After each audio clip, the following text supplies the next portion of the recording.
I hope my shirt is good enough for, It will work. unless I'm advised otherwise. Is the whip of West Nile, Yes, I have it. of the National Resistance Movement. Honorable, you hold it well. Because I've taken when note. you try to lean behind, Yes, because it is resting on a hand. As chairperson of the NRM Parliamentary Caucus, I wish to confirm that His Excellency the President and the NRM National Chairperson met with the current or the incumbent NRM MPs who are serving in the 11th Parliament, who participated in the recent NRM primaries but lost, and majority of them have declared to come back and contest as independent. The meeting was primarily meant for the NRM National Chairperson to communicate the position of NRM, to communicate the position of the Central Executive Committee, because this matter was discussed in the NRM SEC, and a decision was taken that the NRM needs to reach out and persuade and appeal to its members who participated in the recent NRM primaries but lost and are considering to come back and contest as independent candidates, to reconsider their position such that they do not contest as independents. Because when they contest as independents, we run the risk of dividing the solid support of the NRM.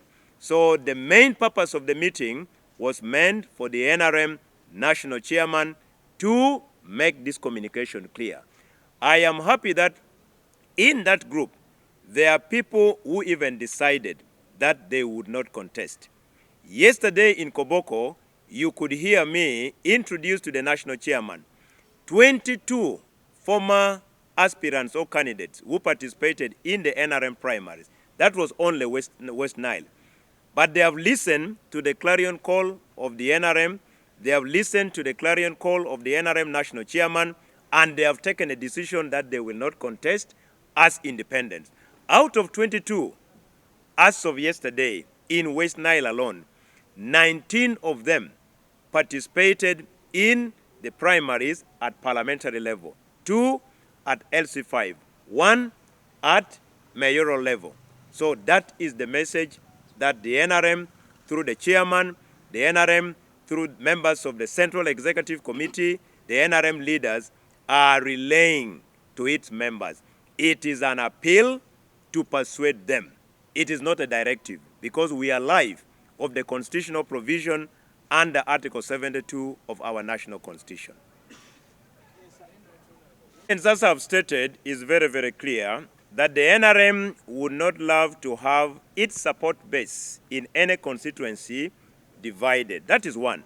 So if you are loyal to your party, if you claim to be a member of NRM who participated in the internal democratic processes, and you still say you are loyal to your party, what would be the problem of you listening to what your party is telling you?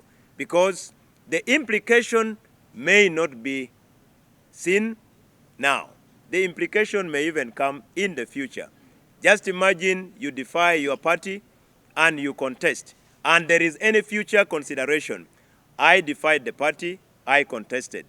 He listened to the party, he did not contest. And there is any consideration between the two of us. Who must stand the higher chance? It would be him, not me. If you are not a candidate sponsored by NRM, there is completely no way you can use the symbol of NRM, because the symbol of NRM is the bus, and the bus can only be used by a designated and unelected candidate of NRM that will go through the due processes of getting the stamp from the NRM Secretariat, getting an introductory letter from the NRM Secretariat. So that sign, that symbol of the bus, is only designated for the NRM candidates. Yes, sir. Yeah, just ask it. The fact is, in the 2025 NRM primaries, there were about 400 petitions at parliamentary level. But when you do a comparative analysis to the 2020 primaries of NRM, we had over 1,000 petitions. So the judgment on whether it was a bit fairer this side compared to 2020, I leave it to you. 1,000 plus petitions versus 400. Now, even in situations where the tribunal ordered for re-election in certain constituencies that were contested, you have seen that in those elections, those that were declared even earlier on won even with much more bigger and better margins. We have seen this because there are areas where the tribunal said, please go back and hold a fresh election. Those who had been earlier on declared, their elections were contested through a formal petition, are again won. So to me, that judgment, I want to leave it to you and me who participated. That indeed, I participated against Honorable Atima. I contested his win. I went to a tribunal. The tribunal listened to my story. The tribunal ordered for a re-election. I went back with the same person. He ended up defeating me with even a much more bigger and better margin than the first one. What does that communicate to you? That must tell you that the candidate you contested against and you petition is more popular than yourself because you have tried twice. Yes, for me, that must be the bottom line. The bottom line is the petitions were fewer this side compared to the last time.